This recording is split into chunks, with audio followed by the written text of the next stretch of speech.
그리고 불굴의 희망 최민희와 함께 하고 있습니다. 어제 문재인 대통령이 한미 정상회담을 마치고 귀국하셨어요.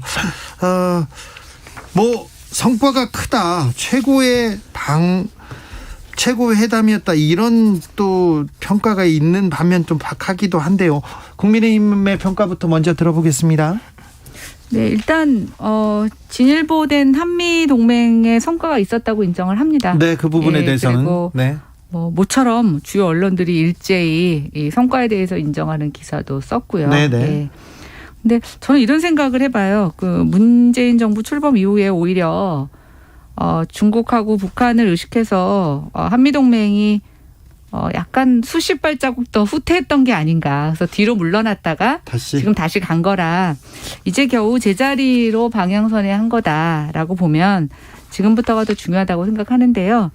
그래서 그런지 조금 스스로 평가하는 것은 좋지만 뭐 최고의 순방이었다, 최고의 회담이었다, 뭐 건국 이래 최대 성과다, 이거는 조금 좀 지나친 발언이 아닌가 싶습니다. 그리고 성과가 설마 있더라도 여당은 약간 겸손하게 원래 우리가 더 많이 했어야 되는데 이거밖에 못해서 죄송합니다, 이렇게 얘기하는 것하고 성과를 해놓고 막 그걸 최고의 뭐라고 하니까 참 글쎄 칭찬해 주려고 하다가도 좀 할 말이 없어지는 저는 약간 그런 상황이라고 생각을 했습니다. 최민희. 일단 한미동맹이 주로 이제 군사안보동맹이었는데 이번에 백신동맹, 경제동맹 이렇게 발전하는 계기가 될 것 같아서 긍정적으로 평가합니다. 그리고 특히 저는 44조 원을 우리나라 기업들이 미국에 투자하잖아요. 이 부분이 되게 감격스러웠어요. 그러니까요. 왜냐하면 우리가 일부 이제 국민의당의 의원들이 이걸 조공이다, 뭐 현대판 조공이다 이렇게 얘기를 해서 전 그거 보고 깜짝 놀랐어요. 이거는 저는 우리 기업들이 이렇게 컸구나, 성장했구나. 우리 국력이. 그리고 그것이 기업의 능력이 결국 국력으로 수렴되는구나, 이걸 느껴서 정말 기업들에 대해서도 감사드리고 그 노력을 막 칭찬해주고 싶고 국민들의 자존감이나 자부심이 굉장히 높아지는 느낌? 그렇게 들어서 저는 뭐 어쨌든 국력이라는 것이 정부의 능력, 기업의 능력, 국민의 능력, 정치의 능력, 그런 게 총합적인 거구나. 하여튼 되게 긍정적으로 봤습니다. 김연아 의원님.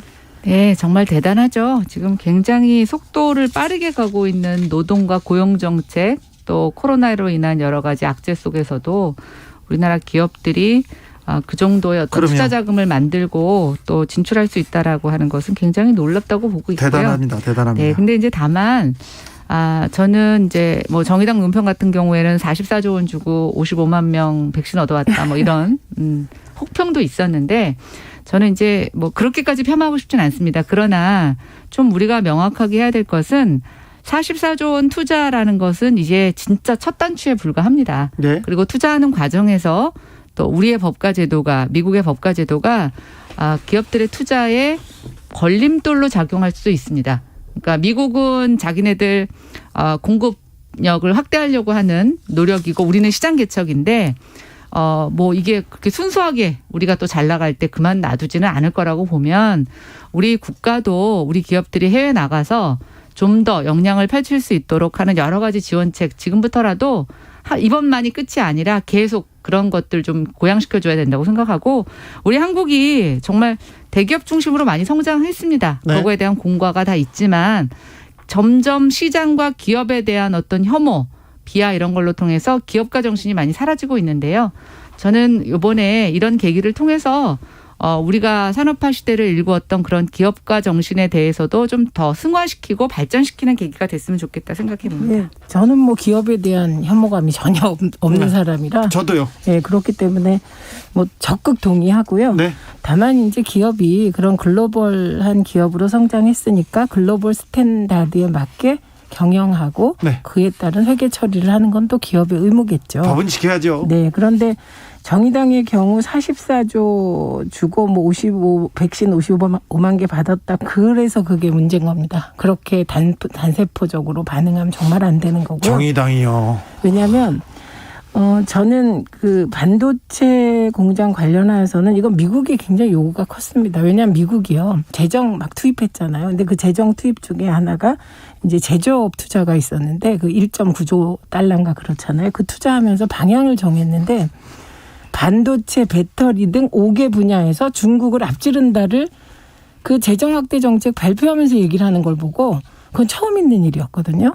그러니까 그만큼 지금 제조업 분야를 회생시키겠다, 일자리를 창출하겠다는 의지가 컸는데 우리 기업들이 그 부분에 예를 들면 44조를 투자해서 부가가치를 엄청나게 높여갈 수 있는 첫 발을 내디뎠다. 이건 사실이거든요. 네. 자, 여기까지 한미 정상회담 그리고 경제 협력 여기까지는 좋은 것 같습니다. 넘어갈게요. 국민의힘으로 이렇게 좀 가보겠습니다. 이준석 돌풍 어떻게 해석해야 합니까, 김연아 의원님? 네, 글쎄 잠깐의 이벤트가 될 줄 알았더니 이게 어느 정도 크게 더 커집니다. 네, 커지고 있고 글쎄 모르겠어요. 저는 마지막까지 이게 어떤 당권의 승리로 이어질지 이것에 대해서는 조금 의구심을 갖고 있지만 네. 저는 이준석 전 최고는 저도 진 게 아니다.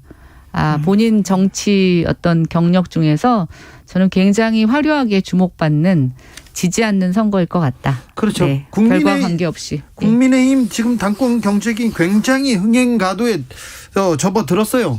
예, 아주 긍정적으로 평가합니다. 그리고 이준석 전 최고가요, 후보가 젊다고 느끼지만 정치 구력이 10년이에요. 네. 2012년에 네. 비대위원으로 들어와서 저는 그 토론에서도 얘기한 적이 있는데 이분이 비례대표 하려면 할 수 있는 사람이었어요. 민주당에도 황희두 청년이 있는데 네. 그분도 비례대표 준다니까 준비가 안 됐다고 거절했어요. 네. 그런 분들은 특이하잖아요, 정치권에서. 근데 그 이후로 이준석 전 최고는 방송활동 그리고 중요 현안에 대해서 자기 소신을 분명하게 해왔고요.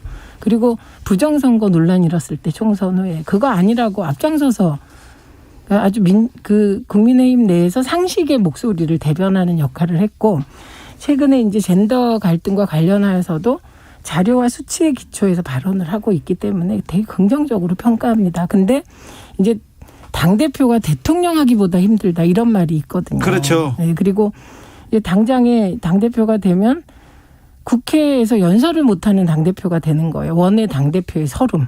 그래서 그런 모든 것을 종합적으로 고려할 때 결국은 대권 관리를 위해서 어떤 당대표가 좋을지를 생각하는 거잖아요. 이제 당원들은. 그래서 지켜봐야죠. 근데 이제 저는 글쎄요, 이준석 전 최고가 그 당대표 연설을 못해서 아쉬워할 것 같지는 않아요. 그 정도의 벽은 좀 이미 깬 많은 언행을 보이고 있어서. 근데 저는 이 이준석 전 최고의 돌풍이 모르겠어요. 저희 정당, 제가 새누리정당 비례로 들어와서 저희 정당 안에서 이런 좀 역동적인 모습을 보는 게 지금 얼마 만인지. 네, 그래서, 처음인 것 같습니다.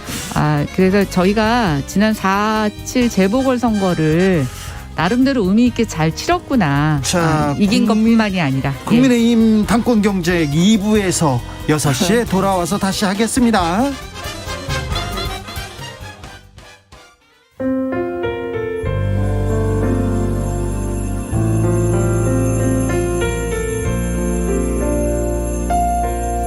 KBS 라디오 연중기획 희망충전 대한민국 431번째 이야기. 안녕하세요. 아나운서 이연주입니다.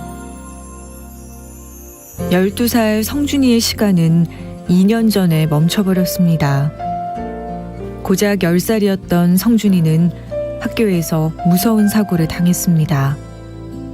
시설관리 담당자의 실수로 갑자기 방화 셔터가 내려가면서 성준이의 몸이 크게 다쳤습니다. 그때부터 지금까지 의식 없이 중환자실에 누워있는 성준이. 2살 터울의 성준이 형은 사고 현장에 같이 있었지만 동생을 구하지 못했다는 죄책감에 힘들어하다가 심리치료를 받고 있습니다. 부모님은 그런 두 아들을 그저 바라볼 수밖에 없는 현실에 마음이 아픕니다. 점점 지쳐가는 성준이 가족들에게 희망은 반드시 찾아온다는 걸 보여주세요. 코로나19 여파로 사례자와 취재팀의 안전을 위해 사연으로 대신 전달합니다. 여러분의 따뜻한 손길이 희망의 빛이 됩니다. ARS 060-700-1580 060-700-1580 한 통화 3,000원으로 희망을 선물해 주세요. KBS 라디오 연중기획 희망충전 대한민국은 초록우산 어린이재단, 인탑스 주식회사 그리고 청취자 여러분과 함께합니다. ARS 060-700-1580 한 통화 3,000원입니다.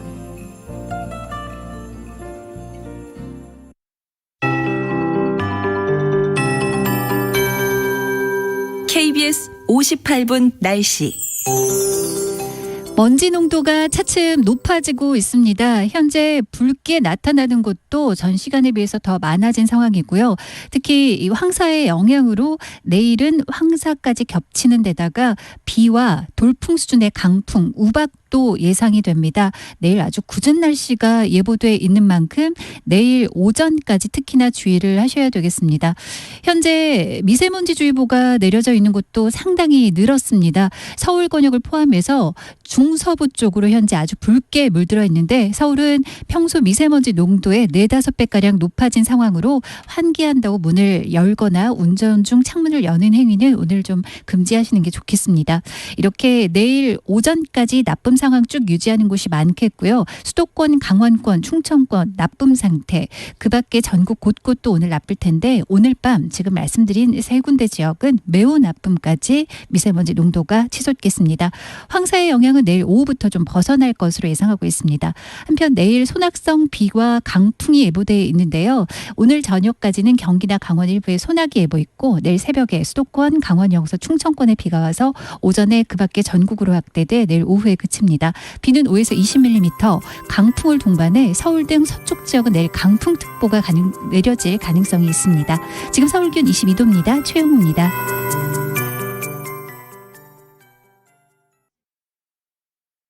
정성을 다하는 국민의 방송 KBS가 6시를 알려드립니다. AM 711kHz, FM 97.3MHz, KBS 1라디오입니다. HLKA.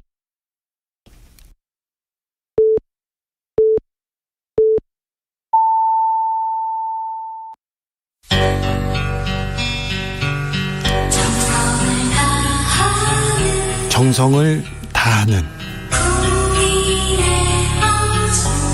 국민의 방송 KBS 주진우 라이브. 그냥 그렇다고요. 주진우 라이브 함께하고 계십니다. 라디오 정보센터 다녀오겠습니다.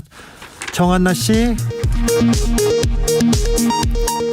코로나19 예방접종 등 추진단은 오늘 아스트라제네카사와 개별 계약한 물량인 106만 8천여 분이 내일 추가로 공급되고 내달 첫째 주까지 556만 5천여 분이 추가로 공급될 예정이라고 밝혔습니다. 문승욱 산업통상자원부 장관은 한미 정상회담에서 발표된 우리 기업들의 대규모 대미 투자와 관련해 미국 기업들이 자국 내 안정적인 공급망을 구축하라는 상황에서 우리 기업들이 먼저 가서 시장을 선점할 필요가 있다고 말했습니다. 홍남기 부총리 겸 기획재정부 장관은 그동안 안정세였던 부동산 가격이 보궐선거 이후 수급보다는 호가 중심으로 오르는 양상을 보이고 있다고 지적하면서 진중한 투자 결정이 필요하다고 강조했습니다. 요양급여 부정수급 혐의를 받는 윤석열 전 검찰총장의 장모 최모 씨가 법정에 출석해 병원 운영에 관여하지 않았다며 혐의를 부인했습니다. 미국에서 코로나19 백신 접종자에게 경품으로 복권을 나눠주는 유인책이 속속 등장하는 가운데 실제 접종자가 30% 넘게 뛰어오른 지역도 나왔습니다. 지금까지 정보센터 뉴스 정한나였습니다. 정치적 원의 시점 이어가겠습니다. 3984님, 이준석 전 최고 정치 연예인이에요. 이명무급이에요. 얘기하면 4347님, 이준석, 에마뉴엘 마크롱 프랑스 대통령 초상을 봅니다. 이렇게 얘기합니다. 이준석 열풍 계속 되네요. 오늘은 오세훈 서울시장이 손을 들어줬다고 해야 되나요? 약간 뭐 새바람에 새바람에 이렇게 응원했어요. 네, 제가 보니까 황교안 당대표가 당대표로 뽑히시던 전당대회를 네. 결과치를 봤더니 그때 오세훈 후보가 황교안 대표보다 여론조사를 13% 정도 앞섰더라고요. 앞섰는데 졌잖아요. 네, 그렇죠. 예, 그래서 본인 입장에서는 네. 그때 생각을 하면 네. 되게 이준석 전 최고의 어떤 그런 지금 분투가 같은 동료 의식도 좀 들 거고 또 이번 서울시 재보궐선거에서 이준석 전 최고가 또 오세훈 시장님을 많이 도왔어요. 그러니까 네. 뭐 거기에 대한 격려, 화답 이런 게 아닐까 싶습니다.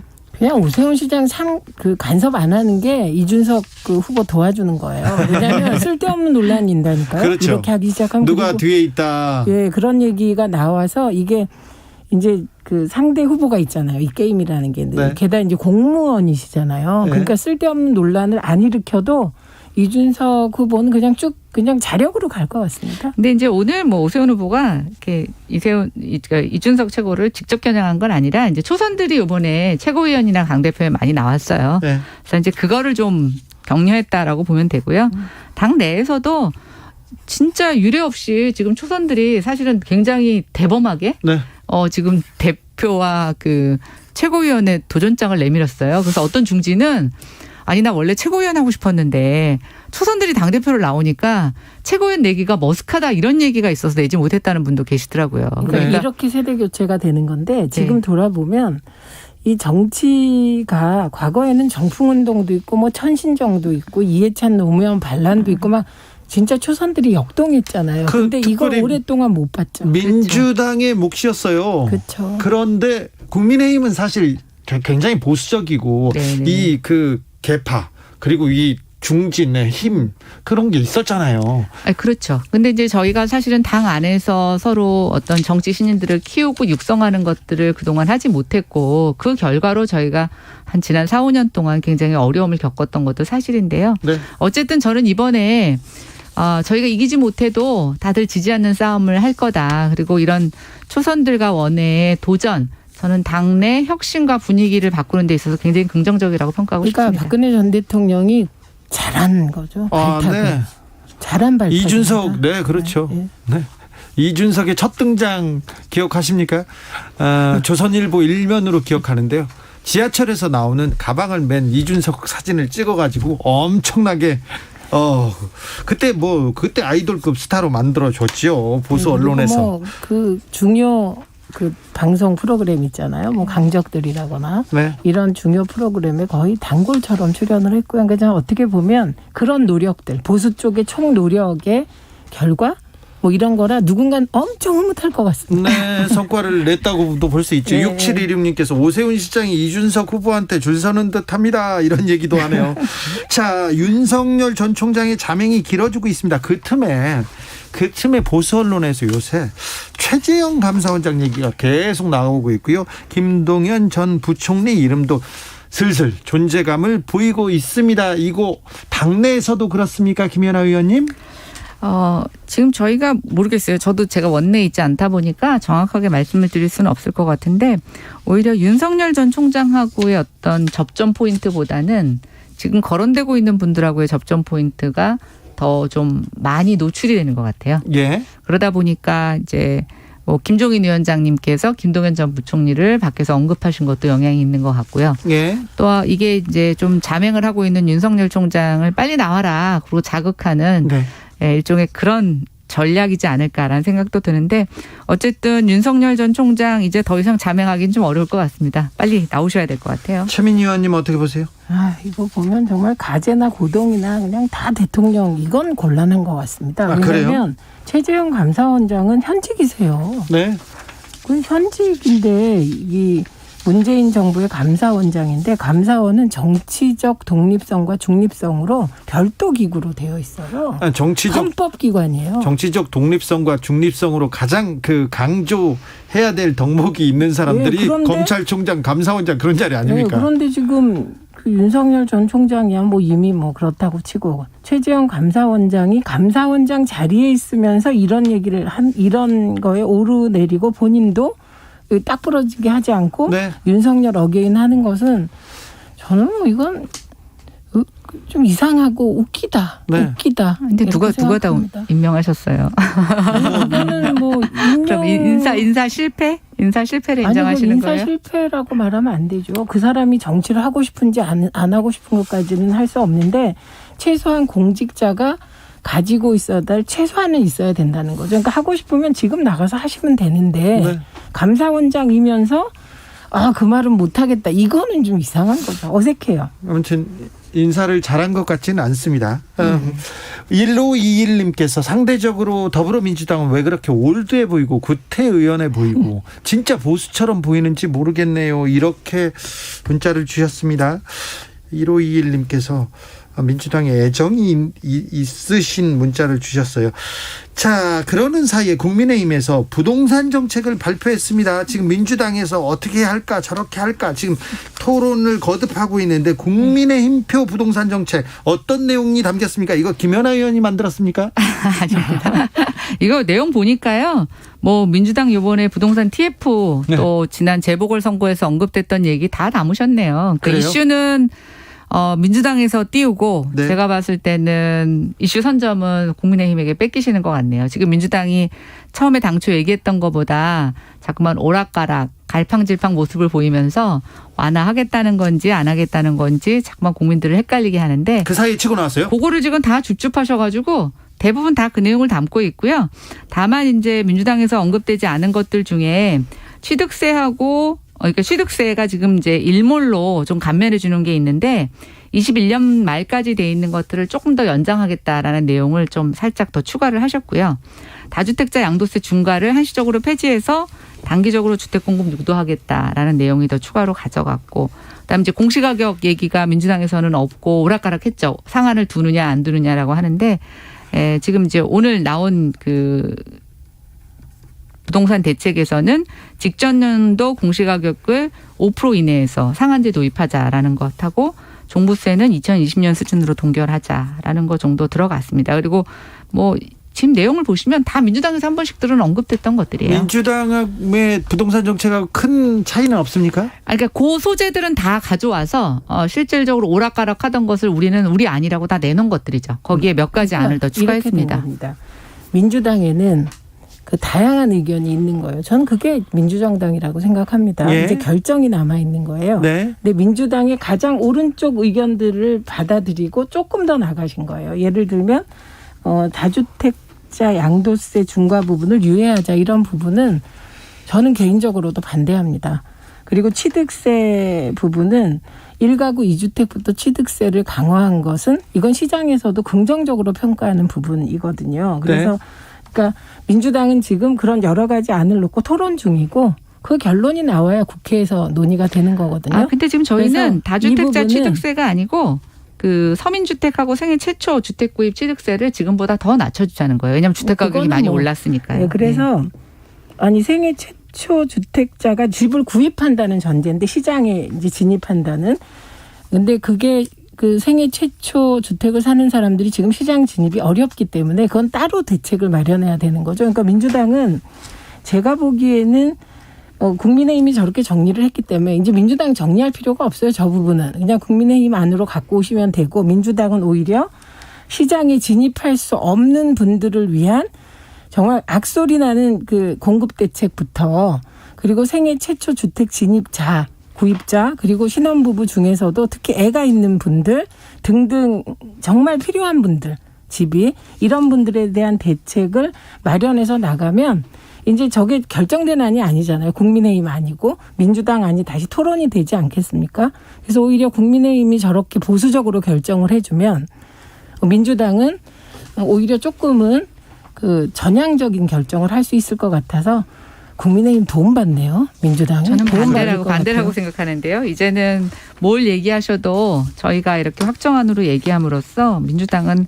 아무것도 규제를 완화하지 않은 걸로 평가받을 겁니다. 그래서 이게 이제 뭐 다 아시겠지만 처음에 TF를 만들어서 의견이 막 다양한 게 나오는 게 내부에서는 굉장히 건전하지만 밖에 나올 때 그것이 이구동성으로 나오게 되면 국민들에게는 굉장히 혼선을 가져오게 됩니다. 특히 어떤 정책의 새로운 도입과 이런 것이 아니라 기존 규제에 대해서 완화냐 강화냐 얘기가 나올 때는, 특히 요번같이 재보궐선거로 인해서 규제 완화에 대한 민심이 많이 반영된 상황이고 요구가 있는 상황에서 이런 오락가락 정책은 제가 봤을 때는 전략적으로는 실패한 것 같아요. 아니 잘하셨고요. 그걸 실패로 보시면 민주당 실패하고 책임도 지면 되고, 그런데 저는 재보궐선거 패인에 대해서 정확히 분석하지 않고 민주당에서 의원들이 중구난방으로 얘기할 때 그게 가장 자제돼야 된다. 네. 그거는 누구나 동의하는 네. 내용이고, 그리고 그 안으로 통과 안 됩니다. 그리고 그게 국민의힘이 확정한다고 확정이 아니에요. 오히려 저는 그런 태도가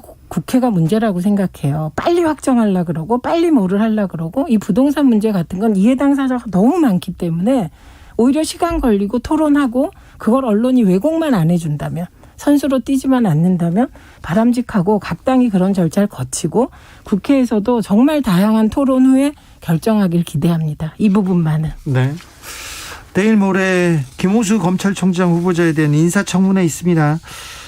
이번 청문회 어떻게 준비하고 있습니까? 국민의힘에서는? 네, 여러 가지로 벼르고 계시겠죠. 네. 예, 법사위원장 지금 넘겨받는 것도 쉽지 않을 것 같고. 법사위원장 말고 다른 그 상임위원장은 다 줄 수 있다고 얘기하시지 않습니까? 근데 지금 저희는 사실은 전반기에 받지 않았던 거를 네. 이제 와서 받는다, 이런 거 별로 의미 없다, 이런 반응도 있었어요. 네. 지금 이제 1년 지났잖아요. 21대 시작하고 나서. 네. 그리고 이제 2년마다 한 번씩 지나기 때문에요. 저희는 그런 거 다른 상임위원장에 연연하지 않습니다. 그러면 그거는 정리를 하셔야 될 것 같아요. 그리고 법사위원장을 넘겨달라 말라를 1년 지난 시점에서 다시 요구하는 것 자체가 저는 맞지 않는 요구라고 생각을 합니다. 왜냐하면 이거는 이미 협상에 의해서 2년 동안 하게 돼 있는 거예요. 이게 그렇기 때문에 그냥 그때까지 가고 그 정치적 책임은 누가 지든 지는 거고, 그런데 이 야당이 법사위원장 달라고 막 하다가 그럼 협상에서 그 주호영 원내대표가 원래 동의했던 안이 있었어요. 적과 꿀이 흐르는 국토위하고 예결위까지 주는 그 안을 논의해 볼 수 있다, 이렇게 또 여당은 하고 있는 거라 정말 소모적이며 불필요한, 이건 선거 결과와도 전혀 무관한 논쟁을 일으켰다고 생각합니다. 이건 국민의힘 저는 동의하지 쪽이. 않는데요. 내년에 대선이 있습니다. 여야가 바뀔 수도 있어요. 저는 법사위 지금 2년 안 됐다고 2년 뒤에 주자 하는 것은 아니라고 보고 있고요. 네. 이 자리에서 그렇게 얘기해야 될 것 같아요. 저희가 만약에 받잖아요. 받고 내년에 만약에 저희가 정권이 바뀌면 그 약속에 대해서 서로 지키자. 야당한테 주는 걸로. 아니요, 오히려 민주당이 그걸 제시를 하셔야지. 아니죠. 왜냐하면 저희는 이것을 번갈아 가면서 하자는 게 아니라 원래 우리가 받아야 되는 건데 빼앗겼다, 이렇게 생각하는 사람들이거든요. 이렇게 생각하는 것과 지금 접근하시는 건 서로 딴 얘기를 하고 있는 것 같아요. 대선을 앞두고 대선 결과가 이렇게 되면 이렇게 하고 저렇게 되면 저렇게 하자를 약속할 사람 아무도 없어요. 왜냐하면 이건 당시에 원내대표가 뽑히면 그 원내에서 원내대표끼리 그 당시에 가장 아니죠. 합리적인 이거는 대선에 안을 따라서 찾는 바꾸자는 게 거거든요. 아니라 저희가 야당이 하는 게 맞다고 했으니까. 아니, 내년에 여당이 대선을 한 적도 있으세요. 아니요. 근데 저희가 그렇게 지금 주장해서 달라고 하는 거잖아요. 그러니까 여당이 했던 적도 뿐이잖아요. 있지만 아니요. 근데 지금 저희 원내에서 계속 법사위를 달라고 한 게 그거였으니까. 네. 오히려 민주당에서 얘기하실 때는 그래 그러면 야당 해서 준다. 대신 만약에 내년에 정권 바뀌면 민주당 주겠다. 민주당 주겠다. 아니, 그 말을 할 사람이 없다고. 지금 재보궐선거 이기고 나서 국민의힘이 전지전능이 되셨어요. 그거는 아니 그게 아니라 그러니까 저희가 원하는 요구하는 논리가 야당한테 달라고 하는 거니까요. 아니 자기들 여당일 땐 여당이면서 법사위원장 해놓고 참 신기하죠. 우리 달라, 이건 말이 안 되죠. 참 신기하죠. 그렇게 남북 문제, 한미 정상회담, 그렇게 좋은 분위기, 당권 경쟁 그러다가 법사위원장 얘기만 물어보면 모든 토론자들이 계속 이렇게. 아니 이거는 결론이 안 날 토론 주제를 잡기 때문에요. 네. 2661님께서 법사위원장만 요구하는 이유가 뭔가요? 왜 그것만 고집하는지, 차라리 법사위를 없애버리는 게 어떤지요? 이렇게 그런 얘기합니다. 주장도 있었죠. 그렇죠. 네, 이것도 일리가 있습니다. 정치적 원의 시점, 오늘도 감사했습니다. 최민희, 김연아, 최민희 두 분 감사합니다. 네, 고맙습니다. 감사합니다. 정치 피로, 사건 사고로 인한 피로, 고달픈 일상에서 오는 피로. 오늘 시사하셨습니까? 경험해보세요. 들은 날과 안 들은 날의 차이. 여러분의 피로를 날려줄 저녁 한 끼 시사